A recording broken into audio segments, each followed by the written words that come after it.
Türkiye Odalar ve Borsalar Birliği Başkanı Rifat Hisarcıklıoğlu Aşkabat'a resmi bir ziyaret gerçekleştirdi. Hisarcıklıoğlu Devlet Başkanı Serdar Berdi Muhammedov tarafından da kabul edildi. Görüşmede iki ülke arasındaki işbirliği masadaydı. Türkmenistan Devlet Başkanı Serdar Berdi Muhammedov, Oğuzhan Sarayı'nda Türkiye Odalar ve Borsalar Birliği Başkanı Rifat Hisarcıklıoğlu'nu kabul etti. Ziyaretin iki ülke ticari ilişkilerine güçlü bir ivme kazandıracağına olan inancını dile getiren Türkmen lider, son yıllarda karşılıklı yarar sağlayan işbirliğinde zengin ve olumlu deneyimlerin biriktiğini söyledi.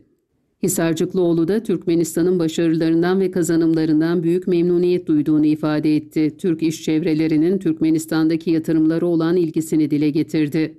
Hisarcıklıoğlu, Halk Maslahatı Başkanı Gurbanguly Berdimuhamedov tarafından da kabul edildi.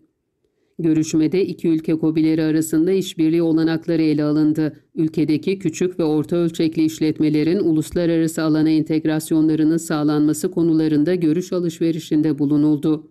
Berdimuhamedov, Arkadağ şehrinde yenilikçi teknolojiler kullanılarak modern bir kamu hizmetleri sistemi kurulacağını kaydetti. Bu alanda Türkmenistanlı ve Türk uzmanların karşılıklı deneyimlerini paylaşabileceğini belirtti. Hisarcıklıoğlu da görüşme sonrası yaptığı açıklamada ülke nüfusunun yaşam standartlarını yükselten Arkadağ Akıllı Şehir projesiyle gurur duyduklarını ifade etti.